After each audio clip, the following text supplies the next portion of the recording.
Hindi, okay lang po mag-isa. Say hi. Hindi, okay lang po.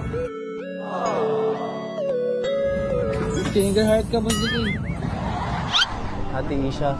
Ate Isha. May nakapakan ako to. Ano to? Ay, ano siya, sir, life vest. Ah, sa bilalim. Nahulog lang? Okay. Parang nahulog din ako sa'yo. Joke lang. Good morning, everyone. Paano use ito to? Yan. Okay na to. Ah, ito. Napasok na. Okay na yan. Okay, thank you po. Alam ko na po ba bakit Isha yung name mo? Kasi nag-iisha ka lang. Isa lang ako, sir, kaya yung tapos may boyfriend. asawa ko to, sir. Asawa ko to, sir. Asawa ko to, sir. Ah, seryoso ba? Wow, congrats. Hello po, Ate Ali. Yan. Si Ali single, sir. Ali single. Ano ko yun? Manok mo.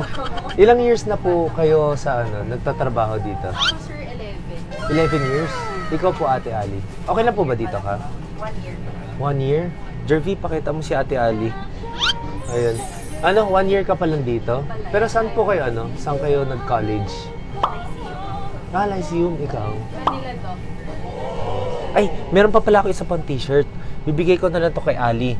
Since na yan, oo. Yan, bibigay natin tong masaya. Well, ikaw na lang magsabi.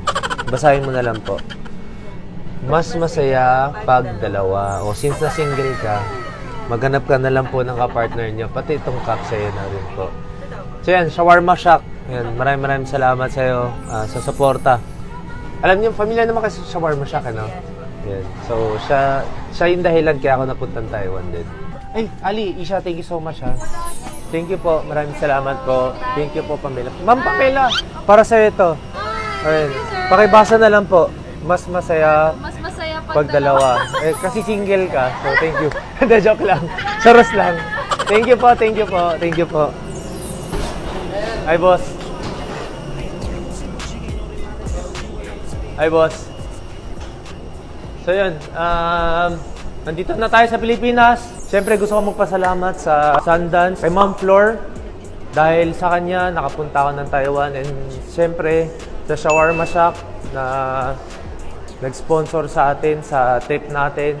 Tapos, last but not the least, siyempre, kay Jervy yan. Pakita mo sa rin mo, boy. Yan. So, malaking bagay rin ng kaibigan ko na tumulong sa akin. Maraming salamat mga boss. Siyempre, kung supportahan nyo all the way lang. Ingat kayo palagi.